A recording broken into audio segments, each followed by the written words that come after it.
Hi అండి, welcome back to Swarna Reddy's. You back with beautiful kora cotton frocks అండి. అన్ని కూడా ఎంబ్రాయిడరీ ఫ్రాక్స్ అయితే వచ్చేసాయి. This are first embroidery design. మంచి స్కూటర్ డిజైన్ లో అయితే వచ్చేసిందండి. మామ్ అండ్ డాటర్ కాంబోస్ కి కూడా చాలా ప్రిటీగా అయితే ఉంటాయి ఫ్రాక్స్. మన సెకండ్ డిజైన్ చూసేద్దాం. మంచి టెడ్డీ బేర్ స్టైల్లో అయితే వచ్చేసింది. అన్ని కూడా మల్టీ కలర్ వచ్చే వరకు చాలా కలర్ఫుల్ గా అయితే ఉందండి.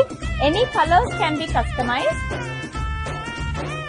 సెకండ్ వచ్చేసరికి థర్డ్ వన్ మంచి బటర్ఫ్లై డిజైన్ లో అయితే వచ్చింది. అన్ని కూడా ట్రెండీ డిజైన్స్ అండి. ఫోర్త్ వన్ మంచి సన్ఫ్లవర్ డిజైన్ లో వచ్చింది, ఫ్లోరల్ స్టైల్లో. ఏ నెక్ అయినా హ్యాండ్స్ అయినా కస్టమైజేషన్స్ కి అయితే మీరు రీచ్ అవుట్ అవ్వచ్చండి. This is the beautiful design. ఇది ఆల్ టైమ్ రన్నింగ్ మంచి హార్ట్ డిజైన్ లో అయితే వచ్చేసింది with nice collar pattern with చిన్న పఫ్స్ అయితే వచ్చి హైలైట్ చేశాం. This is the complete look.